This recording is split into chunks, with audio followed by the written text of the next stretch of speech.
Honestly, magti-34 na po ako, pero sabi ko nga, marami pa akong kasing gusto mangyari sa buhay ko.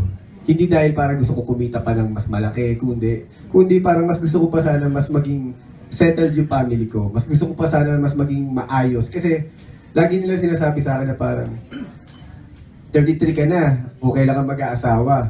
Tapos pag medyo binata na yung anak mo, lolo ka na. Paano mo siya mai-enjoy? Ang katwiran ko naman sa sarili ko, di ba mas mai-enjoy ko nga siya kung ngayon, nagtatrabaho ako mabuti, nagsusumikap ako, para balang araw, pwede na akong mag-relax.